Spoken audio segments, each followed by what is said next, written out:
Bored with your boring cardio? Stop pedaling that snooze cycle to Nowheresville and try some cardio that's actually fun. Supernatural Fitness, available on MetaQuest. Isn't that right, Jane Fonda? Cardio will never be boring again. Sweat to the beat of thousands of chart-topping songs inside stunning virtual landscapes. Bet your stationary bike can't do that. Visit GetSupernatural.com and join the next fitness revolution. Supernatural VR Fitness, only on MetaQuest. Rated Teen for Teen.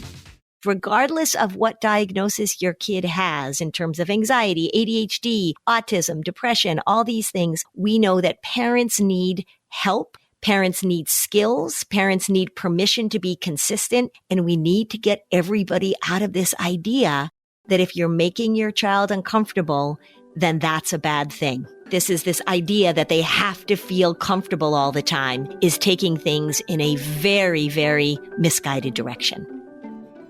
Welcome to Season 7 of Flusterclux with Lynn Lyons, where we'll talk about managing anxiety and all the other emotions too. We tackle the serious stuff without being too serious. I'm your co-host Robin, I'm Lynn's sister-in-law, and I'm here to ask your questions. And I'm Lynn Lyons. I'm an anxiety expert, speaker, mom, and author. I've been a therapist for 35 years. Parenting can be a flusterclux, and I'm here to help you find your way. I'll tell you what to do and what to say.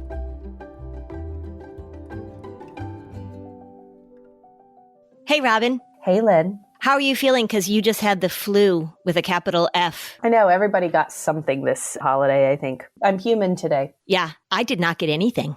Good for you. Yeah, I've been healthy. So I am very excited. We have a guest. And as everybody who listens to this podcast knows, I am very, very picky about having guests. This isn't a podcast where we have guests every week. They are very carefully selected, these guests of ours. And we have on an ADHD expert today. His name is Ryan Wexelblatt. You may know him because he has a very popular YouTube channel called ADHD Dude, where he offers content on ADHD. He's a licensed clinical social worker, just like me. He's a former school social worker and father to a son with ADHD and learning differences.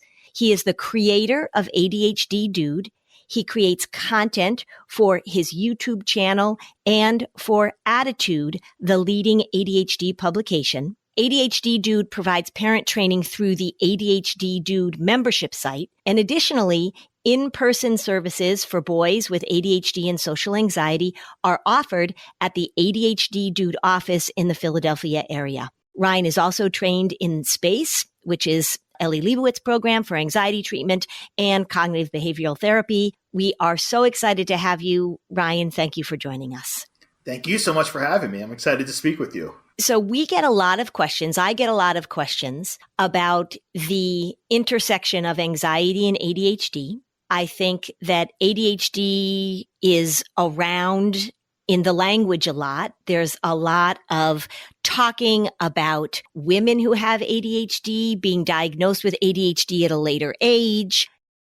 If you could start for us, helping all of our listeners, I want you to tell us what ADHD is and what it is not. That's a very big question, but can you start there? Sure.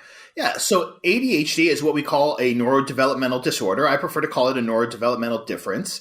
And it is something that you are born with. Somebody does not get ADHD, in adulthood. Rather, if they were diagnosed in adulthood, they flew under the radar, most likely as a child. And it was just kind of, missed. One of the things I always want people to understand about ADHD is there is no test for ADHD. The way an accurate ADHD diagnosis is made is through collecting data from people who see, in my case, because I work with kids, people who see a child in their natural environments. So that is one of the big misconceptions, that you can go to a psychologist, and get tested for ADHD. And while there are tests available that, and to be honest, none of them are necessary, things to kind of like measure your attention, none of those things are necessary to make an accurate ADHD diagnosis. In terms of that, what I always want people to understand is, rather than saying, my child doesn't pay attention at school or they have difficulty, they're not following directions at home. That is not how we make a diagnosis. We have to look at the individual in the context of their environment. And when I talk about context, I don't just mean at school, at home, but anywhere else, because ADHD impacts you in, across the board. It doesn't just impact you in one environment. So I think one of the common misconceptions about ADHD is that it's difficulty paying attention, or it's hyperactivity or impulsivity. And ADHD is, on a continuum from, anything from mild to severe. And really what ADHD is, it's not difficulty paying attention. It's difficulty regulating your attention to things that are not interesting to you. And that's, I think, the number one thing. But the way I explain ADHD, I call it an executive function developmental delay. So for those not familiar with the term, executive functioning is basically the operating system of the brain. So it has to do with the functions of primarily the frontal lobe or the prefrontal cortex. And that has to do with everything from, as I mentioned, regulating attention to controlling your emotions, to thinking ahead, to monitoring how you're doing, to being able to be cognitively flexible, all these different facets that we use every single day and most of us just take for granted. So when somebody has ADHD, their executive functioning is developing approximately 2 to 3 years behind their same age peers. Thus why I refer to it as an executive function developmental delay.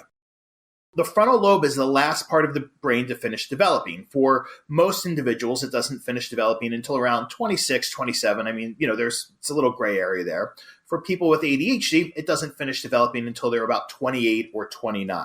So what I always explain to people is we have to, in terms of working with kids, we have to meet them at their executive function age, not their chronological age. And keep in mind, that doesn't mean that, a child is immature. It means their executive functioning skill development is delayed. So that's kind of my basic explanation of ADHD. So you've been doing this for a while and you have a son with ADHD. Mm-hmm. Yeah. Do you mind telling us how old he is? Yeah, he is 27 now. Okay. Oh, so he's almost there.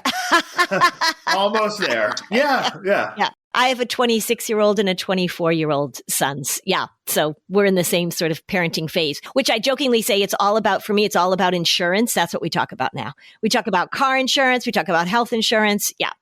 In terms of what people get wrong about this, interestingly, I just saw this morning Gabor Mate, which he's a very well-known trauma guy. He's a family physician. He says a lot of things about ADHD. And one of the things I saw him say this morning, probably on Instagram, is that it is absolutely not genetic. It is absolutely not in families. And it is completely based on your environmental experiences. And he's a big trauma guy. So he says ADHD is not genetic. It is a result of trauma. I bet you have something to say about that. Well, that's exactly why I don't pay attention to him. That's a theory. There's no validity to any of that. Mm-hmm. ADHD absolutely is genetic. We know that. It is actually one of the most heritable conditions there are, meaning passed down. I think it's about a 70% heritability rate. Yeah, so that's just not correct. Yeah. Yeah. It beats OCD, which in the anxiety world, OCD is the gold medal winner for heritability in families. And ADHD even beats that. Yeah. Okay. And then the other thing, and I think actually you posted this video. I think you brought this video to my attention. Russell Barkley, who is a huge person in the research of ADHD, he said that he's tired of people talking about ADHD as a gift. That it really is hard to have ADHD. And when people succeed who have ADHD, it's not because they have ADHD, it's because they figured out how to deal with their ADHD. I would imagine since you posted that video, you agree with that also. Yeah, I think in our culture, we've had this propensity to glamorize ADHD a little bit, because when you have, people like, I'm trying to think like a Ty Pennington, from Home Makeover, come on and say, rah, rah, I have ADHD, And, as Dr. Barkley said in the video, that is not what makes him successful. He has other attributes, or people with ADHD have attributes that can make them successful. And ADHD is just a part of their whole profile. So that's why I really tell parents, please don't refer to this as a gift or a superpower. And what I tell people is, you don't need to take medication for a gift or a superpower. Yeah, right. And I'm really big on the language that we use with kids. And I just don't believe in sugarcoating things with kids. I think we need to use realistic language and use honest language with them. And understand that, in the case of ADHD, this is not your identity. It's not something that's going to doom you for the rest of your life. It's a description of how your brain works. And I think when we can just use neutral language like that, that's a lot more honest with. And it requires the development of skills. Yes. So I'm the layperson in this conversation, and I will tell you that in the last year, everybody has told me that they have been recently self-diagnosed themselves or their family that they have ADHD. They don't. I just don't think they do. It doesn't make sense and align with what you say, but it is really a trend right now that is big. It has been this is my observation. It's the one thing people feel very comfortable admitting because there's something about it that compared to saying I'm really anxious or I'm depressed or whatever, but I have ADHD. So now everyone I know is telling me that they have it or that they've been recently diagnosed as a successful adult with it as well, in a way that I'm a little cynical. So talk to us about the trend around it and what you've observed having been in this field for so long. Yeah. So I should mention, this is basically I've done my whole career is ADHD and, what we used to refer to as Asperger's, we would now call higher verbal autism. I've been on social media since I think maybe late 2018.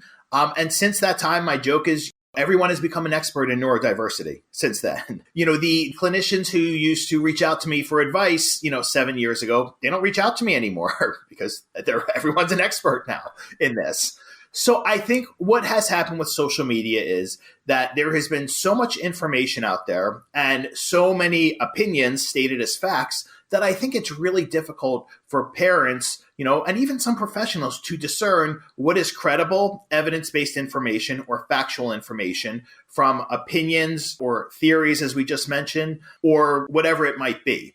So one of the things that I always want people to understand is, number one, if somebody has ADHD, they have ADHD, okay? And it is extremely easy for anybody to watch a video. I mean, I can remember, in undergrad when I was taking a psychopathology course and I thought I had schizophrenia because I was reading about this in a textbook, right? And this was before social media. Yeah. So one of the things I want people to understand, a study was done, I think 2 years ago now, showing that approximately, I think it was 60% of the information about ADHD on TikTok was misinformation and misleading.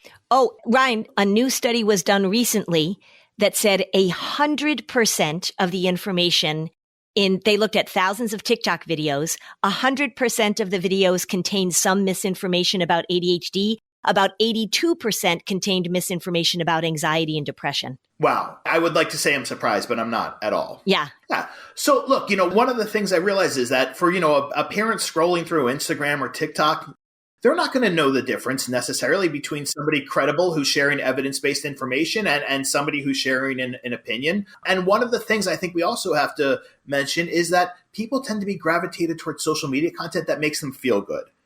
Facts are not always fun. Facts don't always make you feel good. Right. Yes, there's a lot of, I think, self-diagnosing of ADHD and other neurodevelopmental conditions as a result of social media. There's a lot of misdiagnosing happening. With ADHD, there's always been misdiagnosing. But I think now it's really easy for, somebody to go to provider and say, oh, well, I, saw this video and I have this and I have this and I have this. And the provider says, oh, okay, well, then you must have ADHD. And without kind of going through the proper channels to really make a holistic, diagnosis, so to speak. So, yeah. The first time I encountered that, there was a very, very popular influencer who showed up in my algorithm who is a life coach. She has no clinical background whatsoever and had this checklist. And one of them was literally like, if you bought something in the impulse buy section of the grocery store, you have ADHD. You're a woman with undiagnosed ADHD. I mean, it became that ludicrous. It was a checklist of things that there was not one woman in the United States who wouldn't have agreed to the majority of the things that was said in that checklist. That's a problem. Well, it was like the poster on the back at my pediatrician's office, the poster on the back of the door. It was a checklist of symptoms of postpartum depression. And I had a 2-year-old and a newborn, and I was like, shit. Right? It's like what Khloe Kardashian does for OCD, right? She shows her videos of her stacking her Oreos. And she's like, this is my OCD. And it's the same sort of desire to be like, we all have this. Yeah. Yeah. And here's the other thing I want to acknowledge. And I think this is kind of the elephant in the room that nobody wants to speak about because it could, be offensive to somebody, is there are a lot of people, particularly younger people, specifically younger women, who are looking for an identity with having a diagnosis right now. And I want to share that this is not my opinion. Last year, I did 2 presentations, one at a large university and one for a consortium of community colleges. And one of the things they both asked me to address was the number of young women coming into the counseling centers or to the testing clinics and seeking a diagnosis of ADHD or autism. And one of the neuropsychologists who was at my presentation shared with me at the large university that this has become so common that they actually, they nickname these individuals, TikTok diagnosers. And for many of them, when they share with them that, you don't meet the criteria for a diagnosis and you have no developmental history of ADHD, they get angry with them. Right. And I think we just need to acknowledge that because there's a lot of people seeking a diagnosis right now. And I think it serves a different purpose than trying to figure out how their brain works. It's about seeking an identity. Yeah. And I see the exact same thing in my field. And, I joke with my husband that if I'm doing a presentation, I'll be in front of a full auditorium of high school students. And when I start to talk about what you can do for your anxiety or the things that people do that make anxiety worse or make depression worse and the things we can do to make it better, inevitably and it's usually, and I jokingly say this, but it's true. It's usually like a sophomore girl gets furious with me. How dare I say that there are things that we can do that make our brain work better or work in a different way? It's pretty pervasive. And I've got some friends who work in universities in the counseling department. And the sad part is that the young psychology interns that they work with are really buying into this idea of diagnosis as identity, even as they're pursuing their PhD in clinical psychology. So it is the elephant in the room, and it does feel as big as an elephant to me, for sure.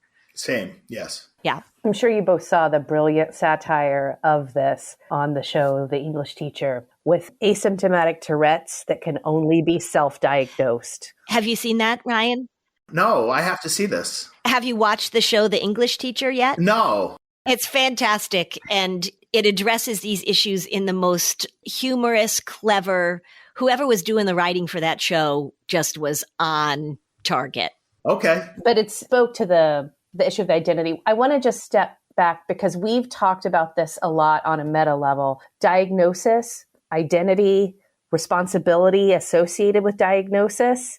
Just because you have a diagnosis, some diagnoses are permanent, but others are not. Lynn talks about that all the time. ADHD is permanent. It is a permanent diagnosis as opposed to anxiety and depression. And other diagnoses are also permanent. OCD, for example, most people who have OCD, right? It's not something you're going to grow out of. Yeah. I think that what I observe is that people feel in my circle who have kind of come to this self-diagnosis of ADHD, there's an elation they feel of this is what's wrong with me and this is who I am. Even as an adult, that's like the process following the TikTok influencers.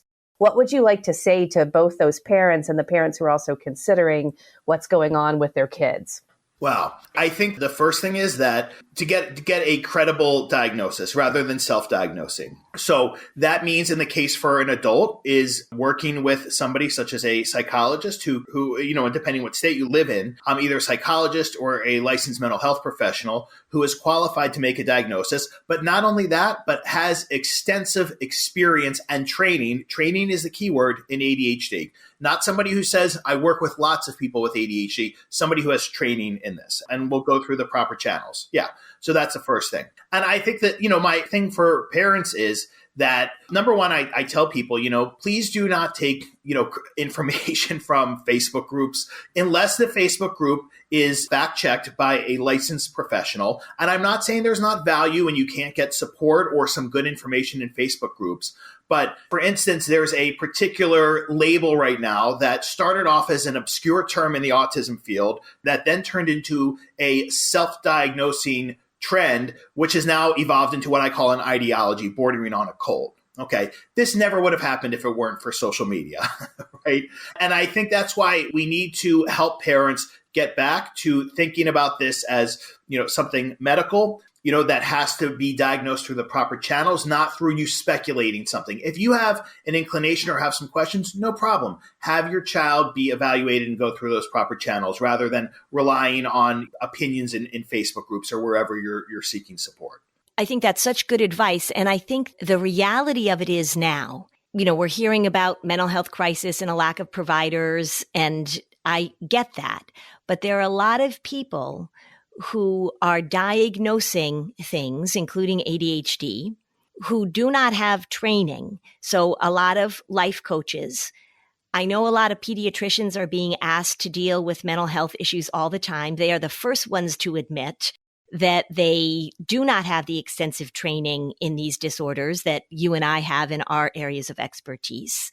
We've got well-meaning school professionals, teachers who are jumping to conclusions and telling parents, your child has this, not the school psychologist who does a full workup. I think to Robin's point, it's almost like parents feel better if they can get a diagnosis, and it doesn't really matter where the diagnosis comes from. And that's really problematic. I agree. And I think, it gives people peace of mind to think, okay, this is my child's diagnosis, right? So therefore, I understand them now. But what does that really mean? What are you doing in terms of building skills? And whether that's you have anxiety or ADHD or whatever it is, at the end of the day, what I always teach is that we need to help build skills and prepare kids to become functional young adults who are functioning to the best of their ability. There's not some standard of how you should be functioning as an adult. It's based on, your own ability. The one other thing I want to mention with that as well is when I find people seeking, a diagnosis or start questioning it, I think that's really one of the worst channels they can go down is start seeking information, again, online, because then, they hear, somebody saying, oh, it sounds like PDA. It sounds like rejection sensitive dysphoria. And most people, they don't have time to research all this, right? Most people are busy and, they don't have time to, understand that, rejection sensitive dysphoria is a description of a feature of ADHD. It is not a diagnosis. It's also a description of a feature of a lot of kids who have social anxiety, a lot of people who, it's a description, which we can talk more about later. Exactly. Well, I think let's take a break. And you said the word that I always want to hear, which is skills. So when we come back, I'd love to have you go through the top skills that you really want parents to hear. These are the skills you need to build if you've got a kid with ADHD. Excellent. This message is sponsored by Greenlight.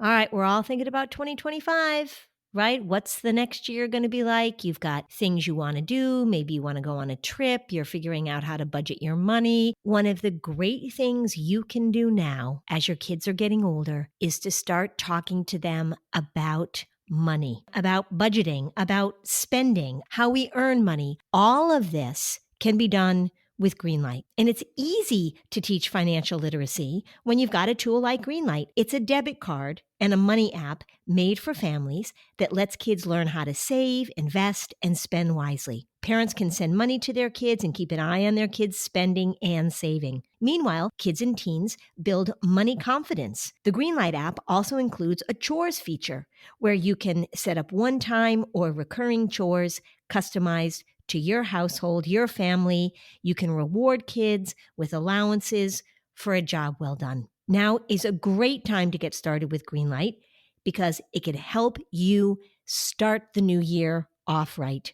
It's easy, convenient.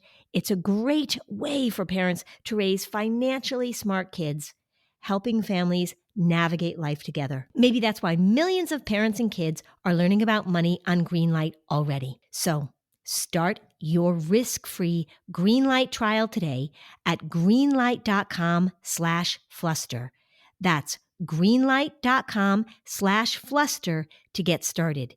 greenlight.com/fluster. When it comes to skincare routines, I need something that isn't going to take me a ton of time. That's why I am absolutely loving JLo Beauty. Get that JLo glow with JLo Beauty's Deluxe Kit, the one and done skincare solution, clinically proven to boost your skin's radiance and luminosity for an immediate lasting glow. The secret is JLo Beauty's 5-step routine featuring 5 multitasking formulas designed to cleanse, refresh, and prep your skin to take on the day. That J-Lo Deluxe Kit is an easy-to-follow AM/PM solution that gives your skin a smoother, visibly brighter look, improves the appearance of fine lines and wrinkles, and protects us against UVAs and UVBs. I really love that Blockbuster Hydrating Cream. My skin is so much more plump and dewy. Get more glow for less with your skincare routine. Try that J-Lo Beauty Deluxe Kit for 60 days. And if you're not completely satisfied, you just return the bottles, even if they're empty, and you get your money back. Get the only skincare routine you'll ever need. Head to jlobeauty.com/Flusterclux to receive 20% off plus 3 free limited time offer gifts. Head to jlobeauty.com/Flusterclux for 20% off and 3 free time limited gifts, a $175 value. jlobeauty.com/Flusterclux. So how good is that feeling of fresh, clean teeth? Well, I can go to the dentist, but now I can also use the new Quip 360 rechargeable electric toothbrush that helps my mouth, my teeth, my dental hygiene stay fantastic. The electric toothbrush, it doesn't overcomplicate the most basic daily ritual. Quip 360 is a bold, simple design. It comes in multiple colors and is ultra quiet. It's accepted by the American Dental Association. It's scientifically proven to remove up to 11 times more plaque between teeth compared to a manual toothbrush, and to provide up to 2 times more whitening on day 1. And if you don't absolutely love your Quip 360, return it for free within 30 days. Free your mouth with Quip and discover the 25,000 5-star reviews. Just for listeners of Flusterclux, get 20% off site-wide and a free travel case and countertop stand at getquip.com/Fluster. Free your mouth today and save 20% site-wide, plus a free travel case and countertop stand at getquip.com/Fluster. Get Quip, QUIP.com/Fluster.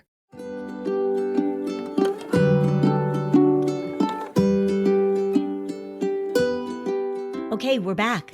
Okay, so Ryan, hit us with those skills. Yeah. So the first thing that I always want people to understand, to kind of frame all this, I say kids are not fragile. Kids are anti-fragile. And you have to treat your child as if they are anti-fragile, meaning the primary skill for me that I have seen is really the make it or break it skill. And I think, Lynn, probably you've seen this also, is resiliency.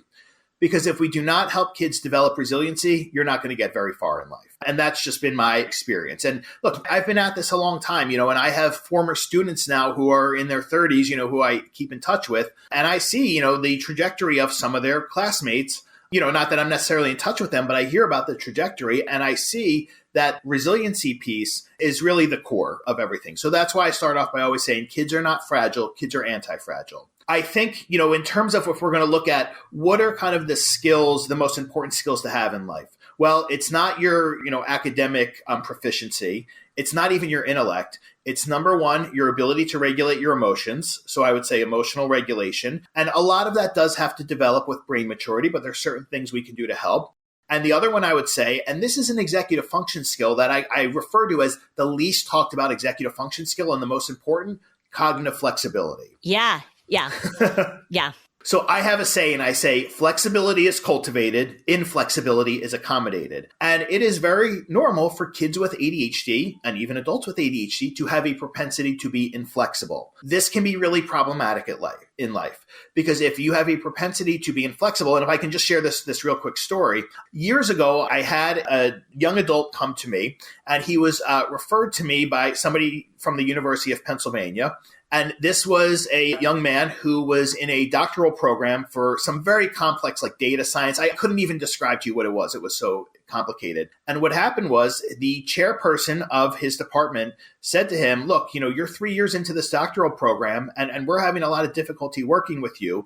So your choice is either you're going to get help now or we're going to say goodbye at the end of the semester and you will not complete your dissertation. And what I learned was he was so inflexible that he was not taking constructive feedback from his dissertation chairperson, which is critical to do. And the school basically, the university basically said, we're pretty much done with you at this point. So he was referred to me to help him work on the cognitive flexibility piece. My point with sharing that is to say that this really flexibility or inflexibility can really have significant impact in life in a not helpful way. One of the statistics we know is people with ADHD have a propensity to change jobs more frequently. And I do believe part of the reason for that is, one, the emotional regulation piece. But if I had to guess, I would probably say that the cognitive flexibility piece is an even bigger variable. Yeah, and OCD, one of the hallmarks of OCD is inflexibility. So Milton Erickson, psychiatrist who died in 1981, Ericksonian therapist, said all problems are problems of rigidity. So it shows up in a lot of different contexts. So with anxiety, the reason flexibility is so important is because, like you say, Robin, because you've been hearing me talk about this for so long, anxiety wants certainty and comfort, and its goal is to make sure it knows exactly what's going to happen. And so when we're talking about developing flexibility in the anxiety realm, it's being able to tolerate uncertainty.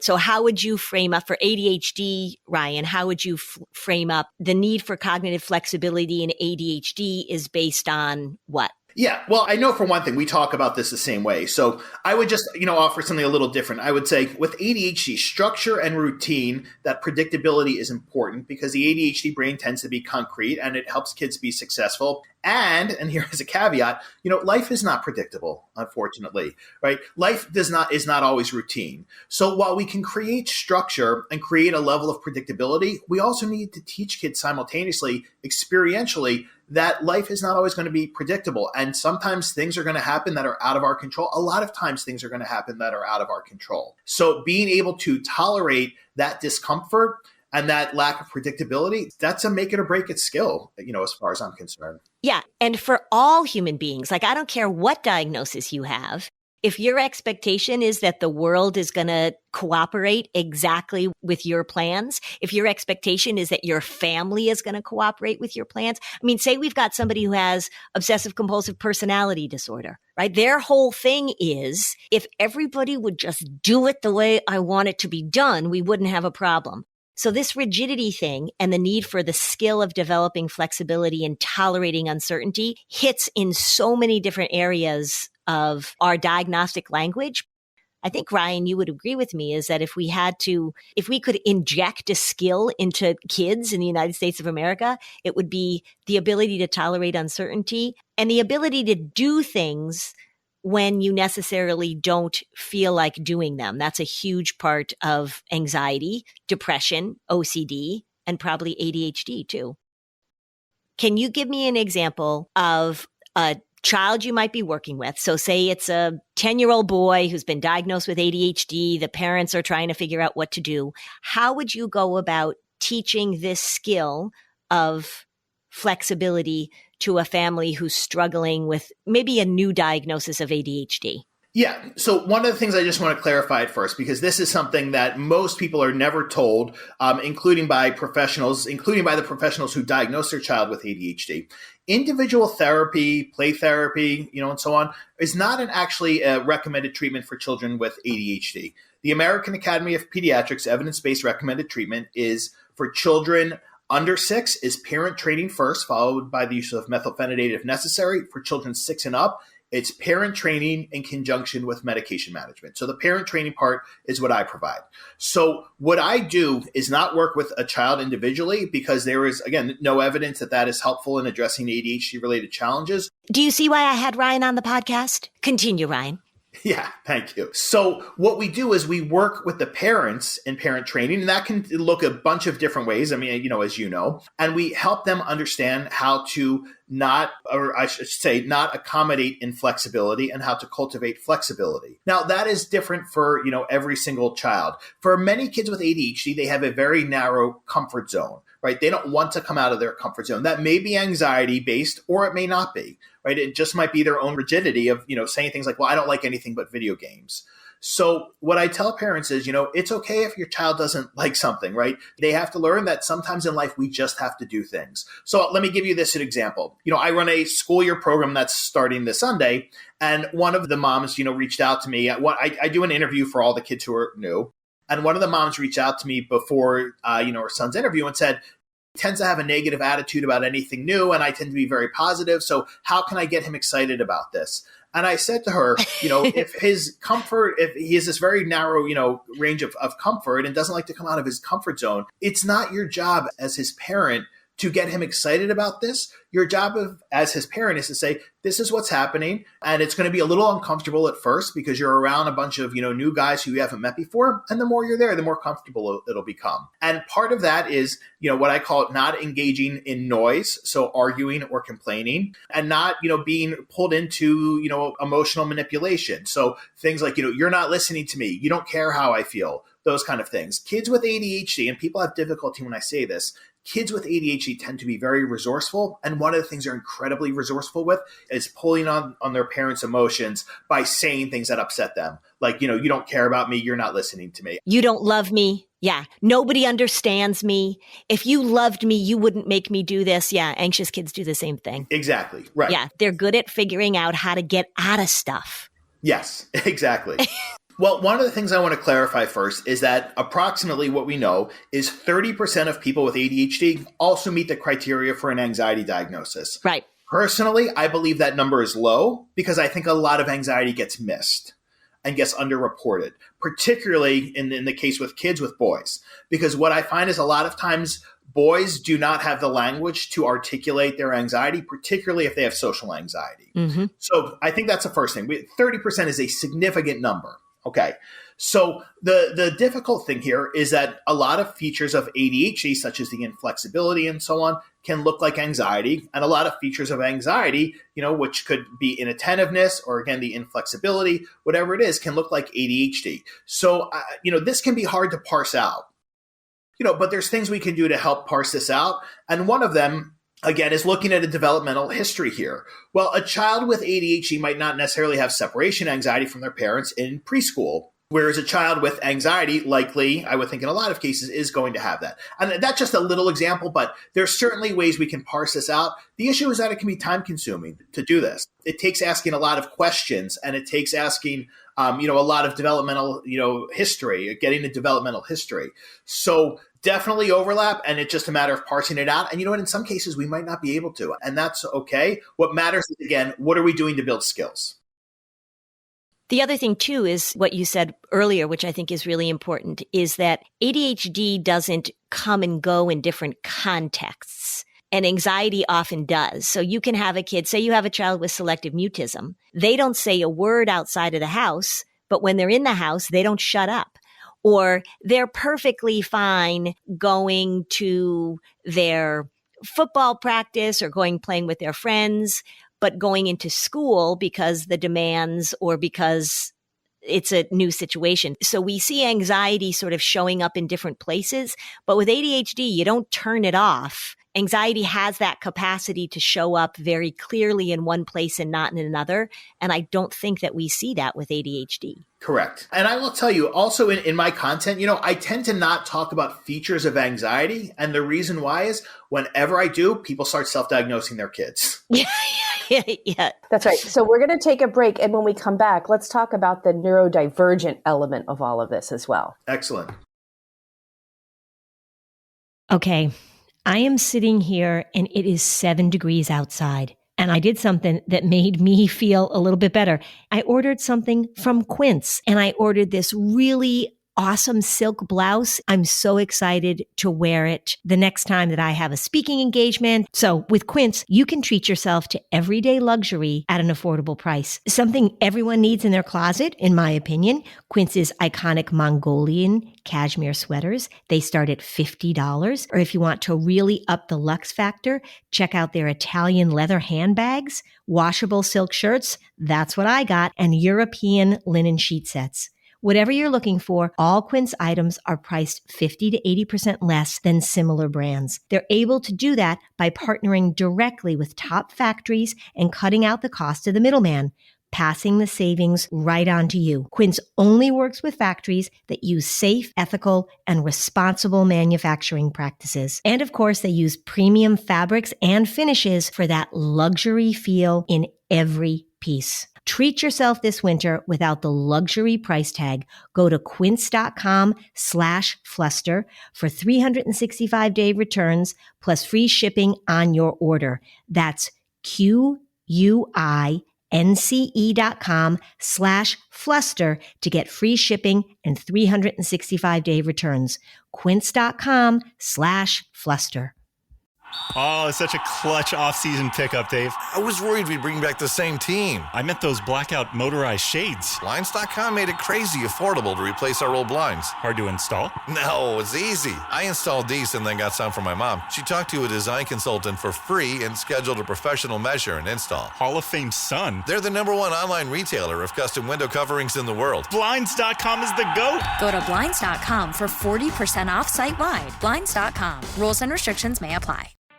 Bored with your boring cardio? Stop pedaling that snooze cycle to nowheresville and try some cardio that's actually fun. Supernatural fitness, available on MetaQuest. Isn't that right, Jane Fonda? Cardio will never be boring again. Sweat to the beat of thousands of chart-topping songs inside stunning virtual landscapes. Bet your stationary bike can't do that. Visit GetSupernatural.com and join the next fitness revolution. Supernatural VR Fitness, only on MetaQuest. Rated Teen for Teen.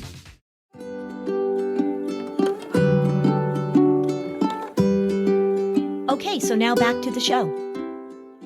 Well, anxiety isn't a neurodivergent diagnosis. Let's break that down. Oh, I think one of the places that would be good to go with this is explaining that's one of the things I'm seeing is that, all these parents, particularly parents of girls, if a girl exhibits any anxiety, oh, she has autism. Like, no, she doesn't. Mm-hmm. That's one of the big things I've been seeing. Or kids with social anxiety. And this is probably, Lynn, a good thing to cover is the amount of kids I see with social anxiety, one, get misdiagnosed with autism, or two, get sent to social skills groups when their issue is not, and which are a waste of time, but that's a second, which is not as social, right? You don't have difficulty with social skills. You have social anxiety, right? You're completely different things. So yeah, if you wanted to go that direction, yeah, I'm fine with whatever. Okay. When we do the part 2 of this, I think that's what we want to talk about is the social anxiety stuff, because I think you have some really great stuff about boys with social anxiety and ADHD that I'd love to talk to you about. Okay. Yeah, excellent. Okay, so Ryan, tell me a little bit about ADHD is in fact a diagnosis among the neurodivergent umbrella, whereas anxiety is not. So how does that also play into the nature of this? And what do you wish parents would understand? Yeah. Well, I think the way it plays into the nature of it, it makes it very confusing. It makes a gray area, both for parents and professionals. So what we know is, as I mentioned before, ADHD, 30% of people also meet the criteria for an anxiety diagnosis. And the other part, and I don't really talk about, autism in my content, but I have a strong background in autism. One of the core features of autism is anxiety. So what happens when a child is presenting with anxiety? Well, either the neurodevelopmental piece of this can get missed or misdiagnosed, and it just it just clouds things. It makes things very difficult.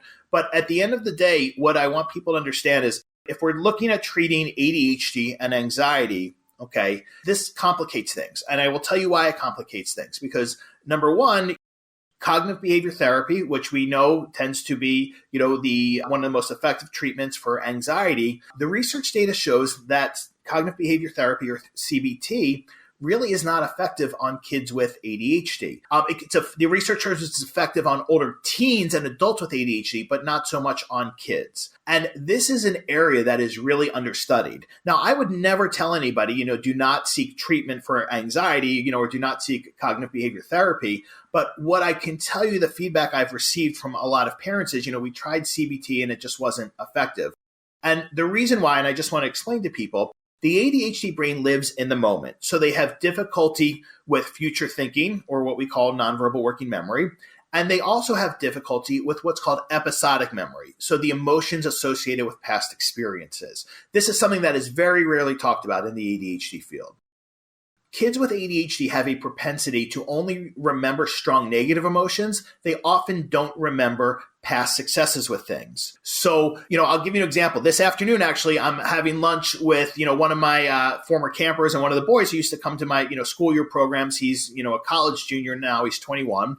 And whenever he would come to one of the programs, he would always be anxious beforehand. And he would never remember that the last time he was fine. That's an example of difficulty with episodic memory. Yeah, so this is one of the things that, with cognitive behavior therapy, if we're teaching you skills and we're teaching you how to think differently, you have to be able to apply that later.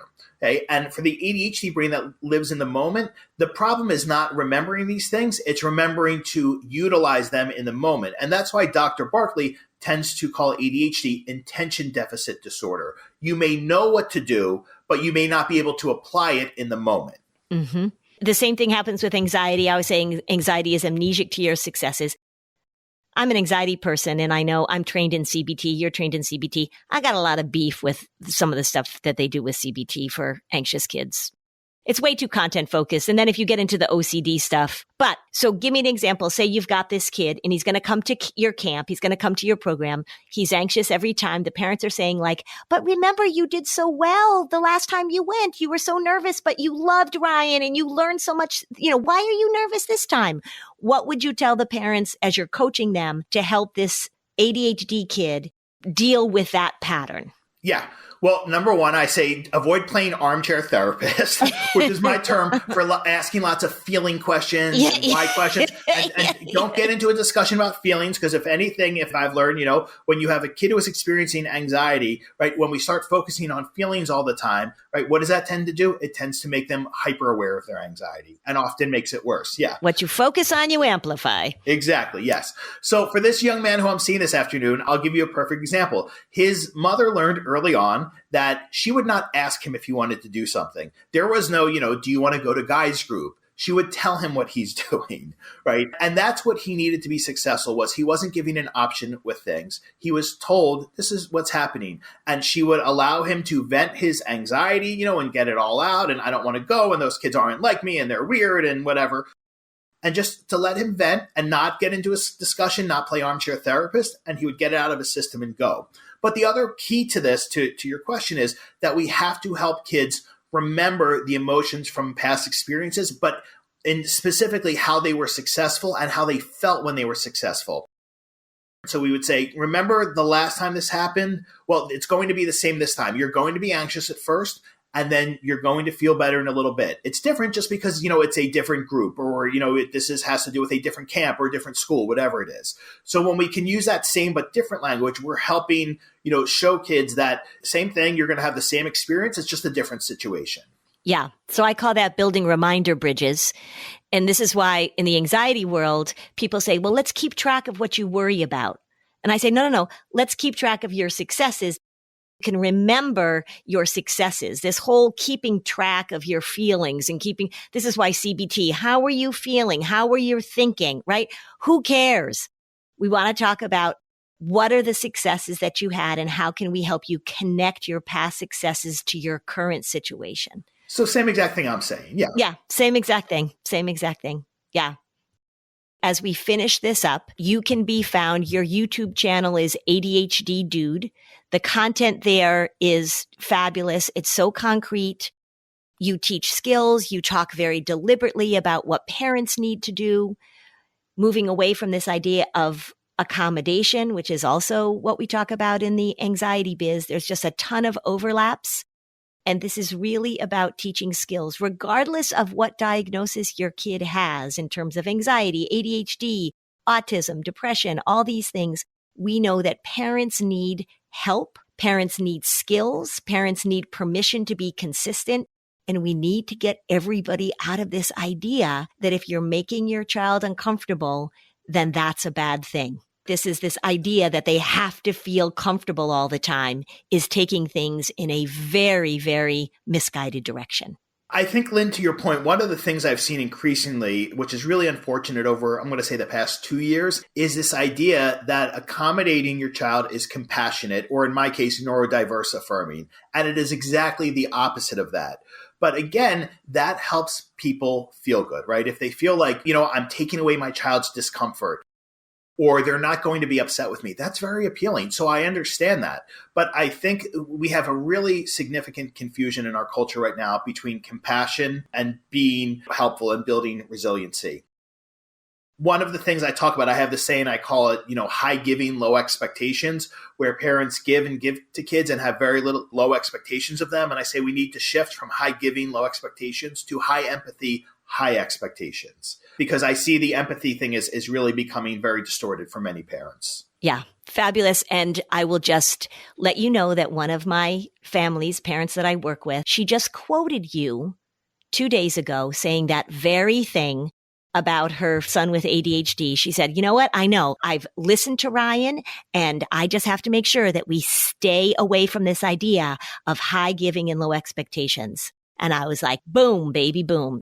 Your language and your information is incredibly helpful and concrete. I thank you so much for joining us. We are going to do another episode with you because there's more we want to talk about. Thank you for being with us today, and we'll talk to you again very soon. Thank you so much for having me. Really appreciate it. Thanks for listening. And if you found this podcast helpful, please give us a 5-star review on Apple Podcasts. It helps other people find this information. And if you'd like to dig deeper on any of these topics, we have specialized playlists on our Spotify profile, and the link is in the show notes. Topics like teens, depression, and OCD. Bye, Lynn. Bye, Robin. Are you a parent in need of a laugh and a little escape? Look no further. Parenting is a Joke is the podcast you've been waiting for. Hey, I'm Ophira Eisenberg. I'm a stand-up comic and parent. And each week I chat with one of my top comedian pals who, just like you, are juggling careers, busy lives and schedules, and raising a family. You can expect candid stories, hilarious mishaps that happen on stage and at home, and just a lot of laughs. There's no expert advice here. Well, actually, sometimes a good idea does sneak its way in, but mostly just pure, relatable fun to remind you that we're all in this parenting adventure together. New episodes of Parenting is a Joke drop every Tuesday, so tune in, get ready to laugh, unwind, and maybe even feel a little bit better about your own parenting. Because sometimes that's exactly what your therapist, pediatrician, and bartender ordered. Subscribe now on your favorite podcast platform.